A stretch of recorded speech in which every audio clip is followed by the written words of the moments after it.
अभी तो बैठा हूँ मैं आराम से कई देर का। हाँ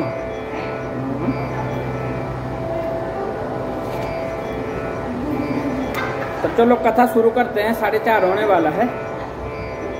तो कल हम लोगों ने सुनी है किसकी कथा? नारद की और भगवान शंकर की। कि नारद जी जो है कहाँ जाते हैं तपस्या करने के लिए? हाँ, गौमुख में जाते हैं, गंगा किनारे जो है ग्लेशियर के पास कथा करने के लिए वहां बैठते हैं। और जब जो है इंद्र जो है नारद की तपस्या से भयभीत हो जाता है कि वो कहीं ऐसा ना हो कि ये नारद जो है कहीं ब्रह्मा जी से जो है स्वर्ग का राज ना मांग ले। तो इस प्रकार से जो है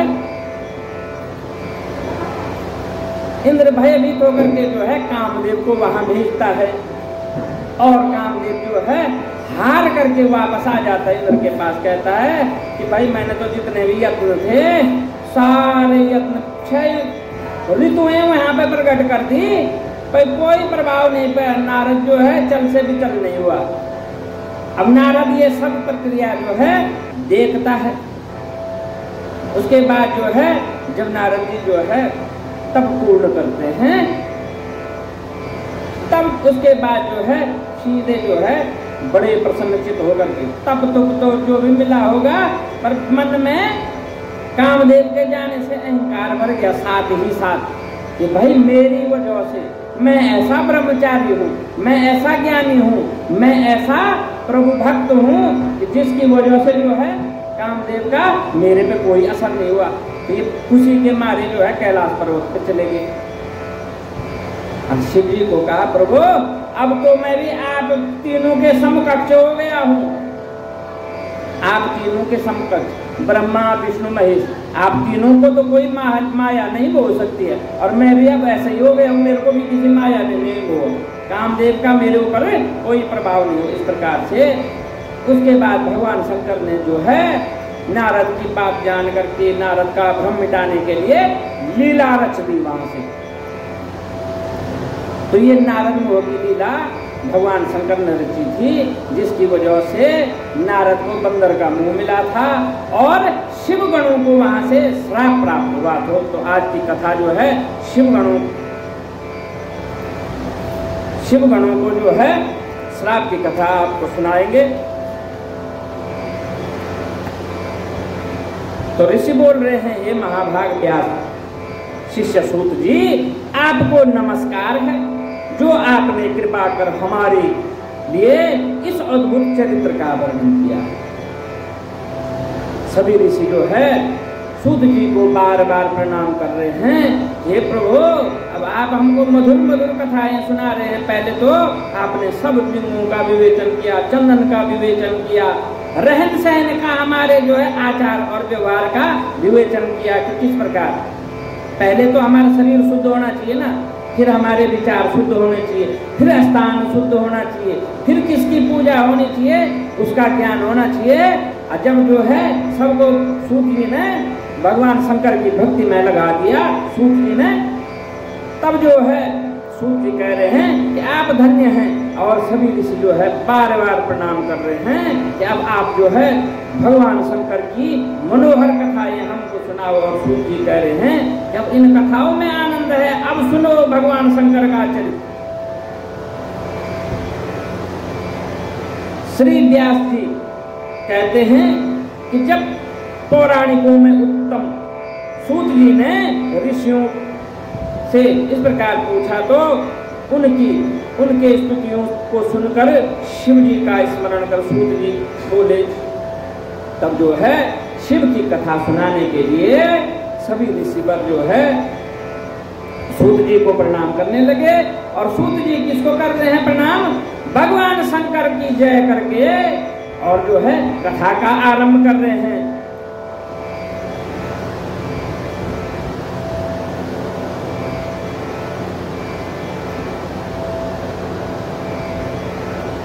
अपनी माया से प्रेरित कर नारद जी ने जाने वाले मार्ग में 100 योजन विस्तार वाले एक सुंदर सा नगर का रचना कर दिया। अब क्या हुआ, जब नारद जी भगवान शंकर के बाद भगवान ब्रह्मदेव के पास गए अपनी खुशी सुनाने के लिए, क्योंकि नारद जी के पेट में कुछ बात पचती नहीं थी, वो तुरंत बोल देते थे। अब जब जो है उसके बाद भी उन्हें जो है ऐसा लगा कि नहीं अभी नहीं हुआ, तब जो है वो जो है भगवान नारायण के पास चले गए, श्री हरि के पास चले गए और अपनी सारी कथा सुना दी कि प्रभु अब तो मैं भी महान हो गया हूँ, देखो अब तो मैं भी आप तीनों जैसा हो गया हूँ, मुझे कोई माया नहीं हो सकती, ऐसा हुआ वैसा हुआ, सारी बात।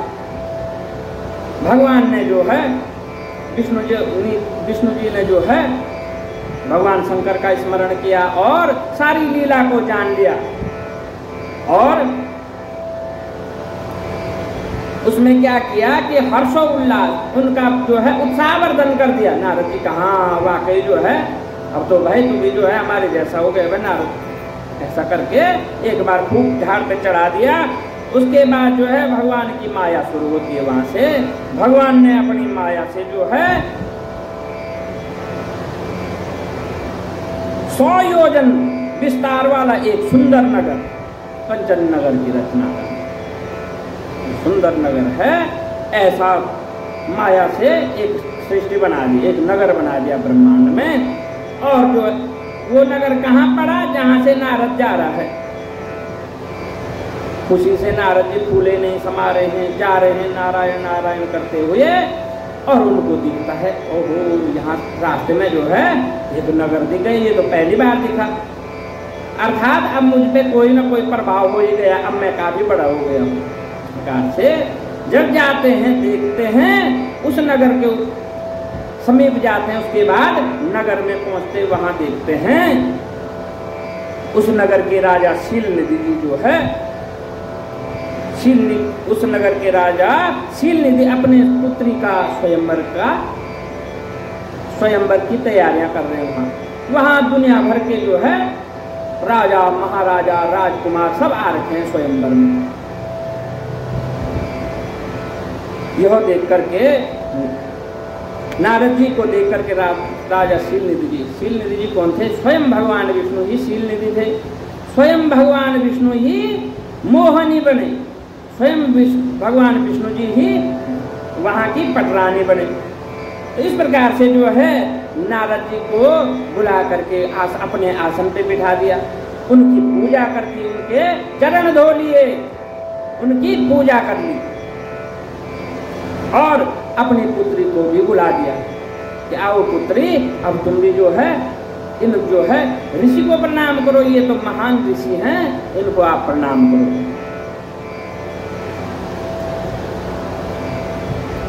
इस प्रकार से जब नारद जी ने जो है उस सुंदर कन्या को देखा जिसका नाम जो है अद्वितीय सुंदर थी, जिसका नाम मोहनी श्रीदेवी, इस प्रकार से कई शास्त्रों में अलग अलग से विवेचन किया गया है, परंतु उसका नाम मोहनी है। उसको देख करके जो है नारद जी मोहित हो गए। कहते जो है ऐसी सुंदरता तो मैंने आज तक कभी भी नहीं देखी, कहीं भी नहीं देखी, अब तीनों लोगों में नहीं देखी। कह रहे हैं कि हे राजन, इसके लिए ये जो राजा बैठे हुए हैं, ये राजकुमार, इनमें से एक भी योग्य नहीं है। नारद जी कह रहे हैं कि ये नहीं है इसके योग्य, तुम अपनी पुत्री का विवाह कर रहे हो, परंतु ये कोई भी इनमें से इसके योग्य नहीं, ये तो अद्वितीय सुंदर है, अरे इसके गुण भी अद्वितीय है, यह तो साक्षात लक्ष्मी के जैसी है, ये तो लक्ष्मी के समान है, इसके गुण भी ऐसे ही हैं।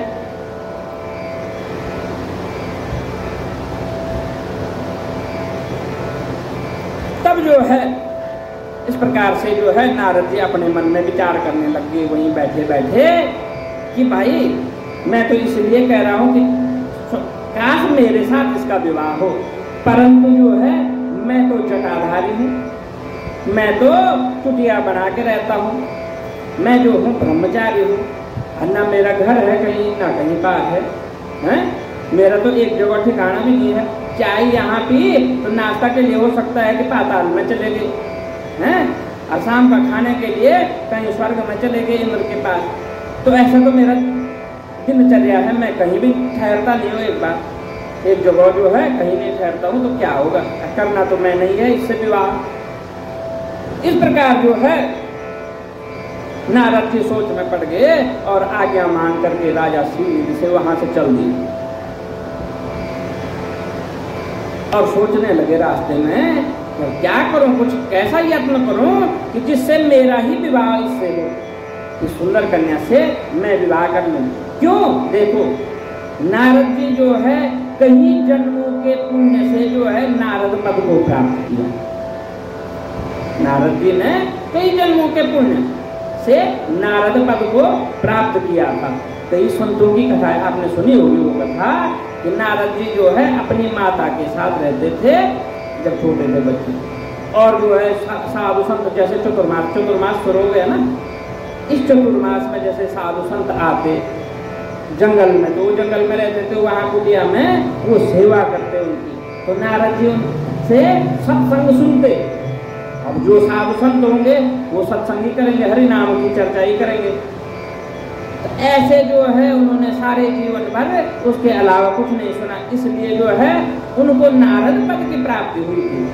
अर्थात वो भगवान के सबसे बड़े क्या थे, भक्त थे। तो प्रभु भी यही चाहते थे कि मेरा भक्त भटक न जाए, इसलिए उनके लिए इस प्रकार का आयोजन किया गया कि उनका भ्रम समाप्त हो जाए, उनका ब्रह्मचर्य यथावत बना रहे। तो इसलिए जो है भगवान नारायण ने ये रचना रची थी। और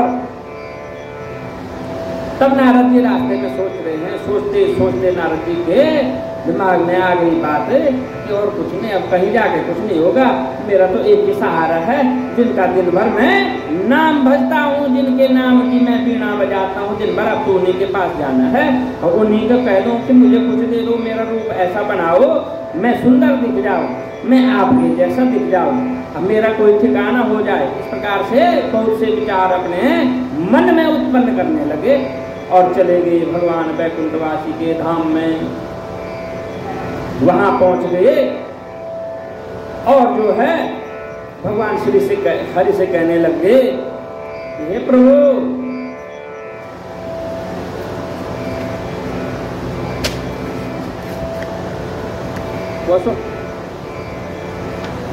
बलराम, इस प्रकार श्री हरि से करने लगे कि हे प्रभु देखो मैं आपका ही भक्त हूँ, आप ऐसे बताओ पहले कि आपका भक्त हूँ कि नहीं मैं, आप सच बताओ, मेरे से बड़ा कोई भक्त है आपका।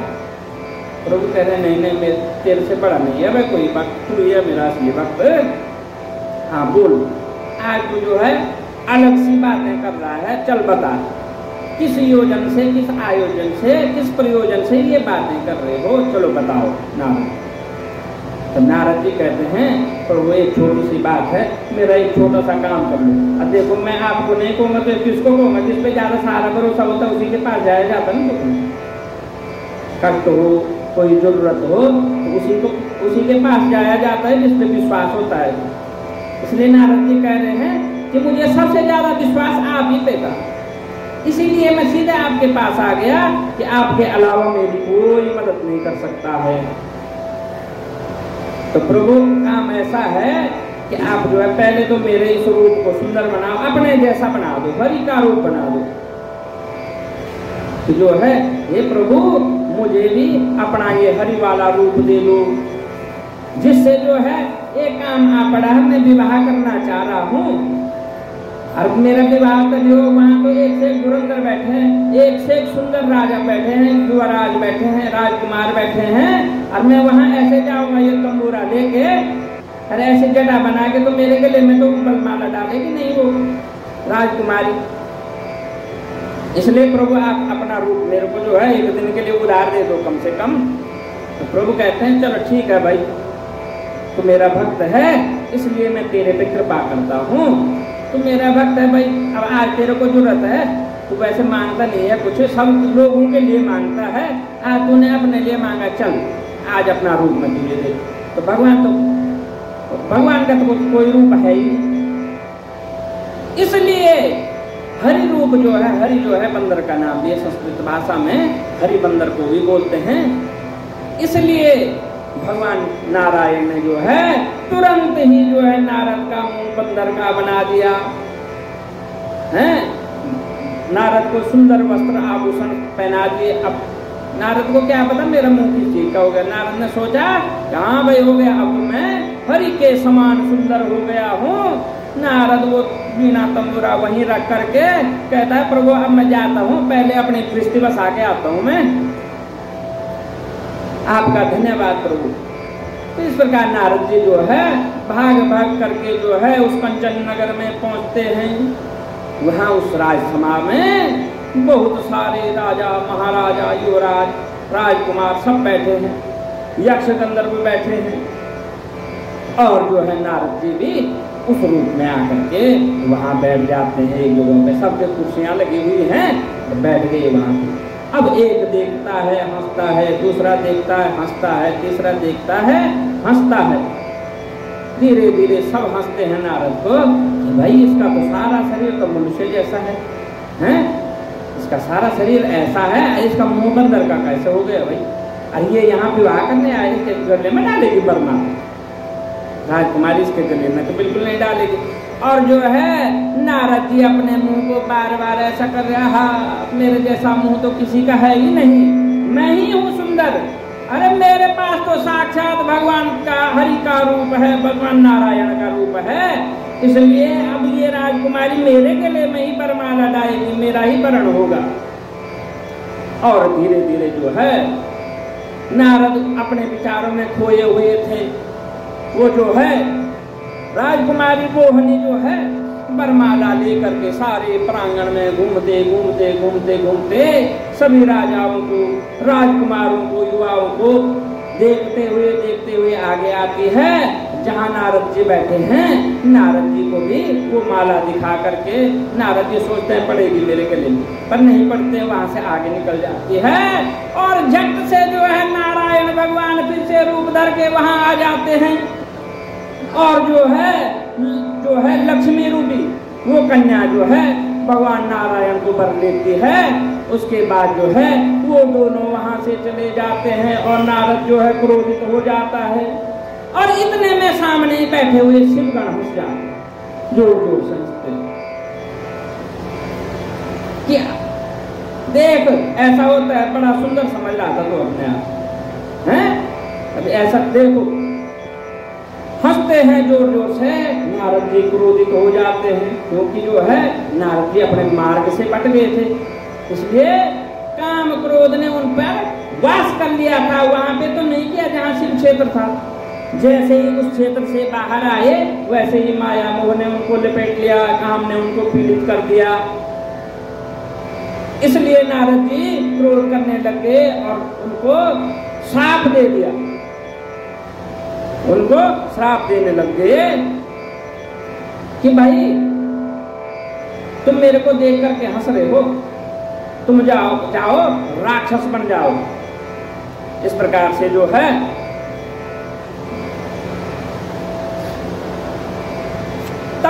तब वो शिवगण कहते हैं कि हे नारद जी हम इसलिए थोड़ी हंस रहे हैं, हमें पता है आप नारद जी क्यों कि शिवगणों को पहले से ही मालूम था भगवान की माया रचाई हुई है, इसलिए उनको मालूम था ये बात है कि हम इसलिए नहीं हंसे।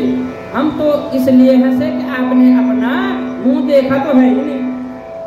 नारद जी कह रहे हैं बात करते हैं वहां से, अरे मेरा मुंह तो भगवान नारायण, मैं अभी तो उधार लेके आया मुंह भगवान से मैंने अभी तो मुंह मांगा था, और मेरे जैसा मुंह किसी का हो सकता है? तब शिवगण हंस कर कह रहे हैं एक नारद जी एक बार देखो तो सही, वो तालाब है वहीं झांक के देख लो, दर्पण में मुंह देख लो, पता लग जाएगा किस प्रकार मुंह है।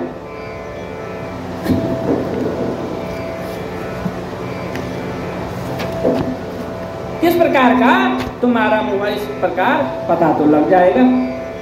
तब जो है नारद जी सोचते हैं, विचारते हैं, कहते हैं चलो देख ही लेता हूँ एक बार क्या पता मेरा मुंह कैसा है, ज्यादा सुंदर तो नहीं है, कहीं मैं इस कन्या से ज्यादा सुंदर तो नहीं था, इसलिए उसने मुझे बराने कि नहीं भाई ये ज्यादा सुंदर है, इसलिए नहीं बरता हूं। जब नारद जी जाते हैं उस सुंदर कूप में अपना मुंह देखते हैं, ध्यान से देखते हैं तो घबरा जाते हैं, अर्धमूर्छित हो जाते हैं, गिर जाते हैं एक बार। ये बाप रे, ये क्या हो गया, मैं तो बंदर जैसा दिख रहा हूँ, सिर पे मुकुट भी है और मुंह बंदर का कैसे हो गया मेरा।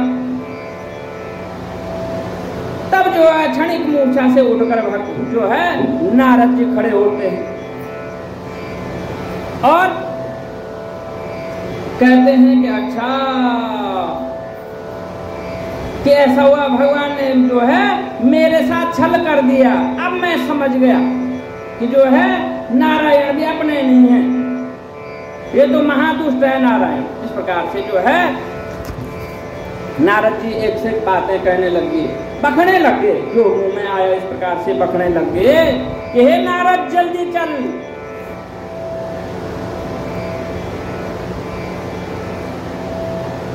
तब इसी पे जो है ना मेरे पिताजी ने लिखा, नारद में जो है हमारी भाषा में लिखा है, बड़ा गीतमय संगीतमय बनाया था, उसका मैं आपको सुनाता हूँ। तो नारद जी किस प्रकार कह रहे हैं कि जल्दी चलन हे नारद तू बैकुंठ विष्णु के धाम जहाँ, बैकुंठ विष्णु का धाम जहाँ, या यहीं पे भस्म हो जा या साप विष्णु को देखे या।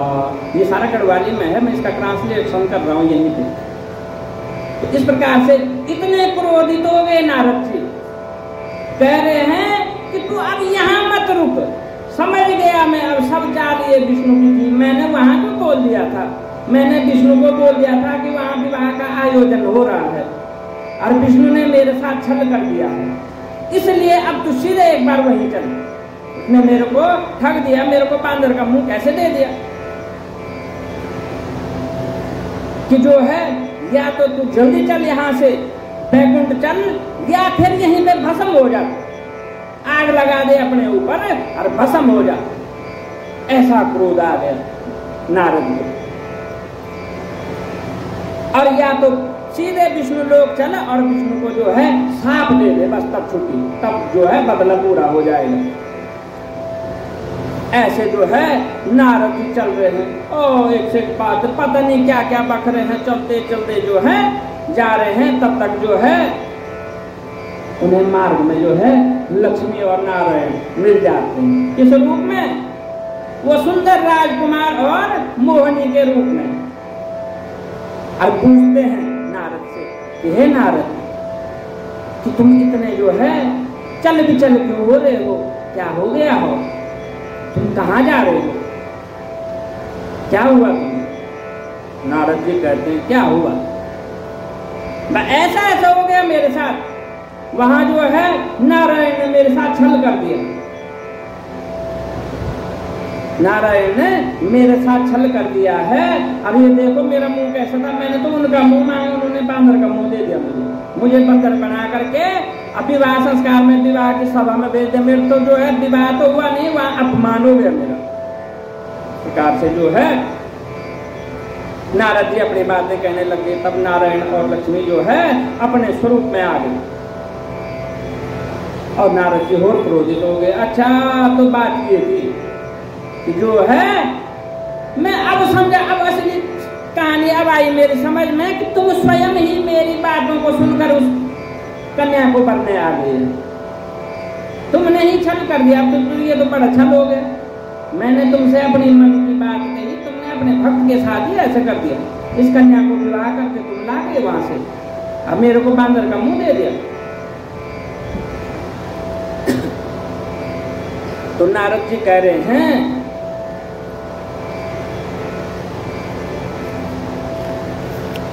कि भाई तुमने एक तो मेरा अपमान करवा दिया, अब तुम जो है कटे पे नमक मिर्च लगा रहे हो, तुम भी जो है मेरा घोर अपमान कर रहे हो। आप तो बहुत कपटी हो, जो है द्वेषी हो, ईर्ष्यालु हो गए हो। आपने जो है इस कन्या के लिए मेरे से ईर्ष्या कर दी है, आडंबर रचते हो आप हैं, और अपने आप को कहते हो कि मैं तीनों लोगों का स्वामी हूँ। कैसे हो गए तुम तीनों लोगों का स्वामी? जो तुम्हारा सबसे बड़ा भक्त है, जो तुम्हारा सबसे बड़ा दास है, उसी को तुमने ठग लिया है, इसलिए आप आडंबरी हो। आप तीनों लोगों के स्वामी हो ही नहीं सकते हो।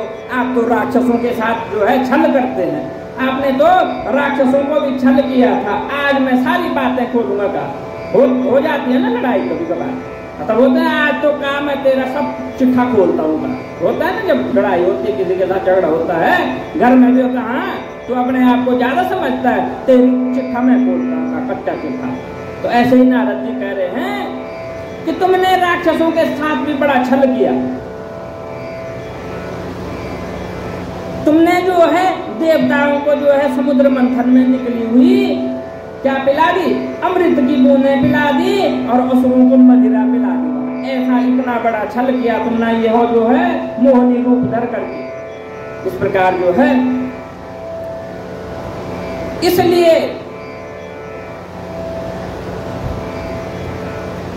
इसलिए जिस सुंदर पुरुष का रूप तुमने धरा है और मुझे ठगा है,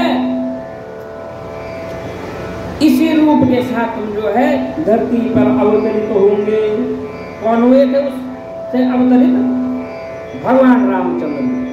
कि इस रूप से जो है, इसी रूप में तुम जो है धरती पर अवतरित होंगे। और जिस प्रकार मैं ठगा गया, जिस प्रकार से मेरे साथ धोखा हुआ, इसी प्रकार से तुम्हारे साथ भी होगा। तुम जो है अपनी पत्नी के वियोग में जो है, अपनी पत्नी के वियोग में जंगल जंगल भटकोगे, जंगल जंगल भटकोगे। अब जिस प्रकार तुमने मेरा ये रूप बनाया है ना, तब तुम मदद मांगने के लिए उन बंदरों के पास, भालुओं के पास, पशुओं के पास जाओगे, तब यही बंदर तुम्हारी मदद करेंगे। ऐसा जो है नारद जी कहते हैं। तब भगवान हरि कहते हैं कि चलो अच्छा है, आपने जो कह दिया वो बहुत अच्छा है, ये भी शिरोधार्य है। आपका श्राप, आप मेरे भक्त हो, इसलिए आपका श्राप भी मुझे शिरोधार्य है। परंतु हे नारद, वैसे तो मैं तो साप और ताप से दूर हूँ, मुझे तो साप लगता ही नहीं है, तो मुझे साप दे रहा है। परंतु भक्त की भक्ति के लिए, तुम्हारी इज्जत के लिए जो है मैं यह श्राप स्वीकार करूंगा, अवश्य धरती पर अवतरित होऊंगा, जन्म लूंगा मैं धरती पर।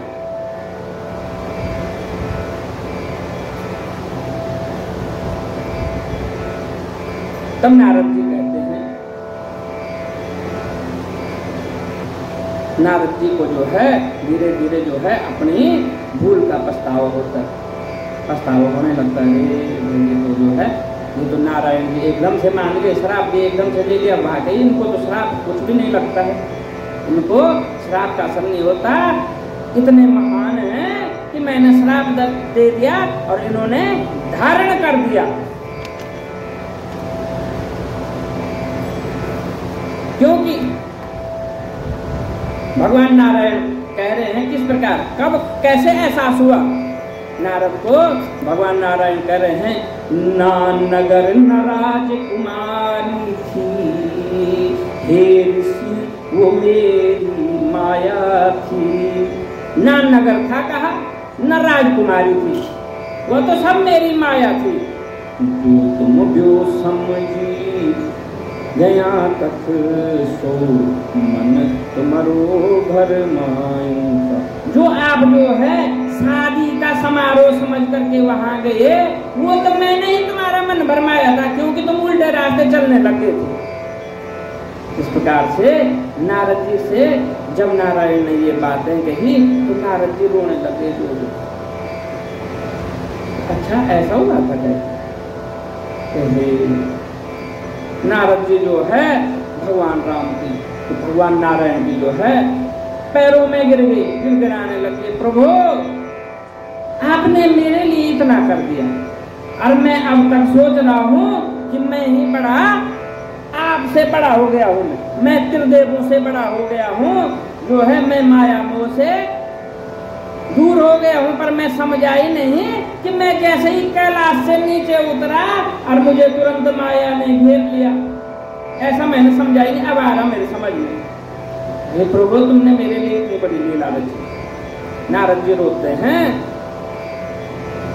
और भगवान की स्तुति करते हैं, बोलो शंकर भगवान की जय।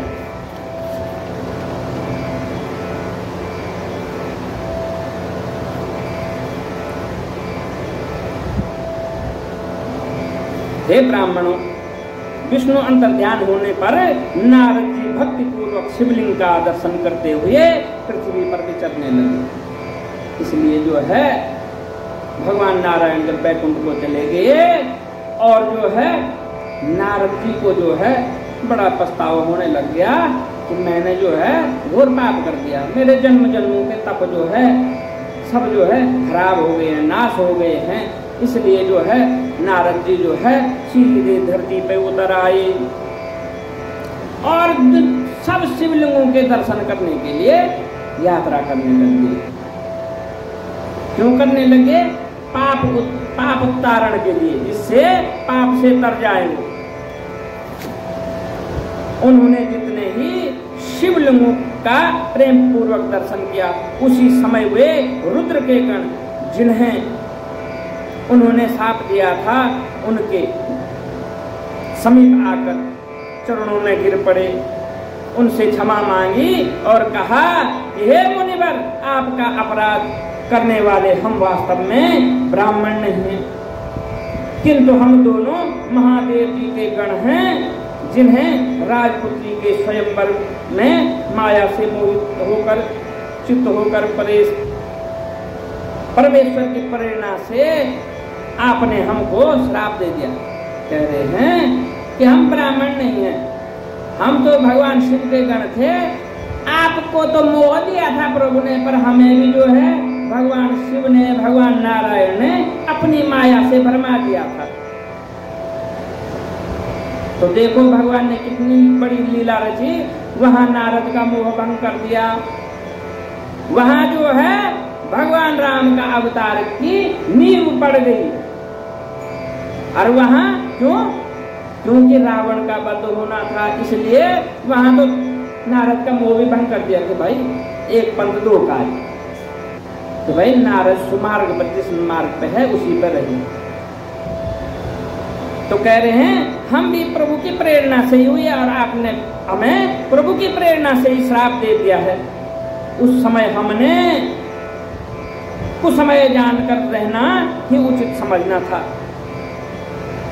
अगर हम समझ जाते, भले हमें मालूम भी था, परंतु अगर हम समझ जाते, हमने विवेक से काम नहीं किया।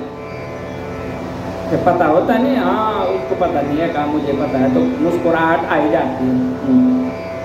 तो कह रहे हैं कि हमको पता होने के बावजूद भी और हम अंजाम देख करके हमें तो चुप रहना चाहिए था, परंतु हम तब भी आपका मजाक बनाया, मखौल बनाया, इसलिए आपने क्रुद्ध होकर हमें श्राप दे दिया।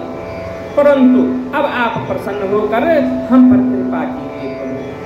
नारद से कह रहे हैं कि आप हमें कृपा कर दीजिए हम पे।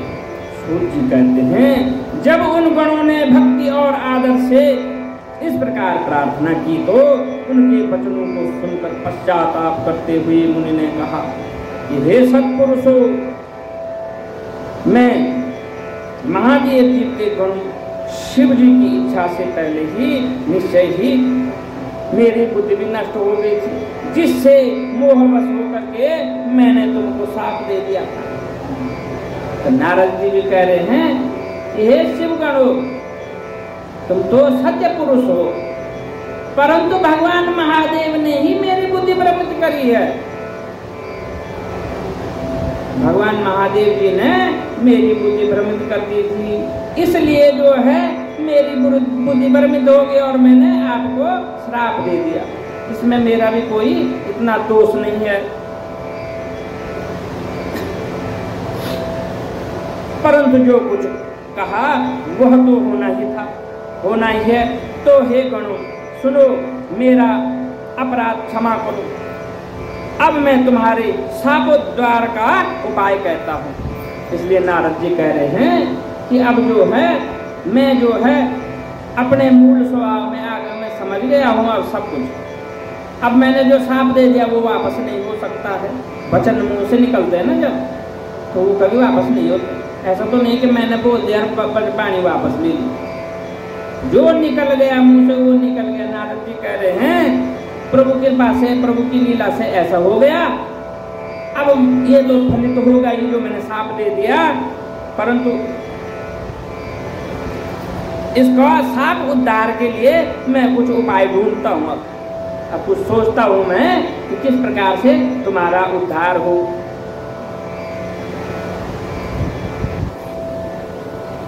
तुम श्रेष्ठ मुनि की वीर्य से जन्म लेकर राक्षस होगे, जहां तुम्हें सब प्रकार का ऐश्वर्य प्रताप और बल प्राप्त होगा। तुम संपूर्ण ब्रह्मांड के राजा और जितेंद्र शिव के भक्त हो जाओगे, और वहीं शिव के दूसरे शरीर से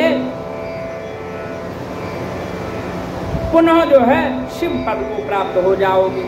और जो है कह रहे हैं कि तुम जो है राक्षस योनि में, राक्षस कुल में जन्म लोगे, अर्थात असुर बनोगे। राक्षस कोई कुल से भी नहीं होता है। राक्षस जो है हमारे बीच ही कोई हो सकता है। अरे जिसके आसुरी गुण होंगे वो असुर हो जाएगा, और जिसके सुर वाले गुण होंगे वो देवता हो जाएगा।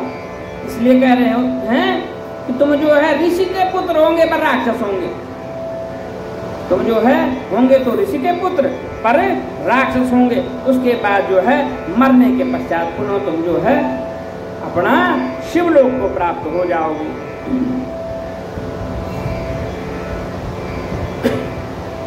सूत जी कहते हैं, नारद के इन वाक्यों को सुनकर महादेव जी के गण प्रसन्नता से अपने स्थान को चले गए। नारद जी भी शिवलिंगों का दर्शन करते हुए दूसरी ओर चले गए। नारद जी भी जो है शिवलिंगों के दर्शनों के लिए निरंतर चल रहे हैं।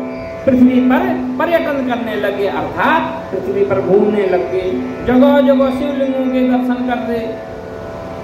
चलते चलते हुए काशीपुरी में काशी विश्वनाथ जी के दर्शन करने को गए, जो सबके ऊपर विराजमान शिव जी को प्रिय, शिव को सुख देने वाली, सबको सुख देने वाली शिव स्वरूपणी नगरी, जो काशी विश्वनाथ की काशी नगरी है, वह जो है क्या है बल, वह श्रेष्ठ नगरी है। वह प्रलय काल में भी ऐसे ही रहती है।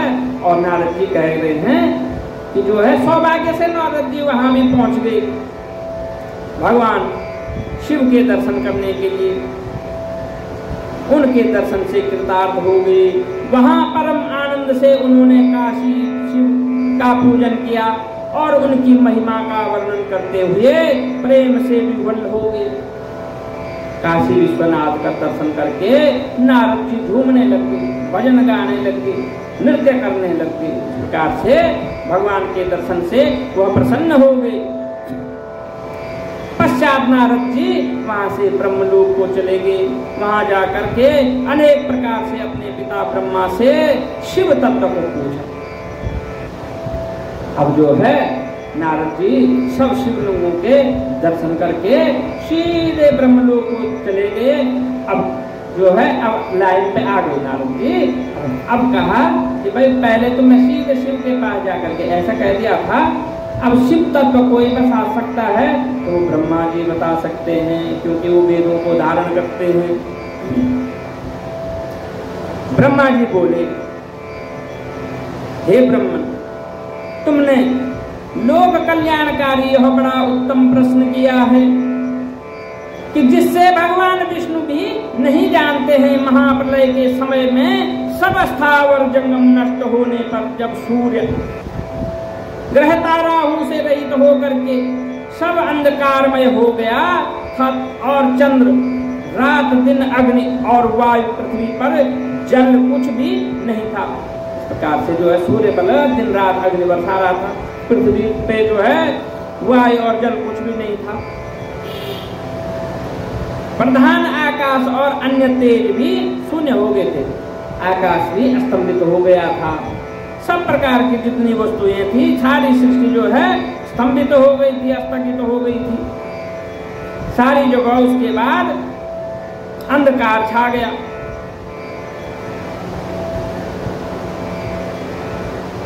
निरंतर घोर अंधकार में वह एक सद ब्रह्मा ही था, जिसको सत कहते हैं।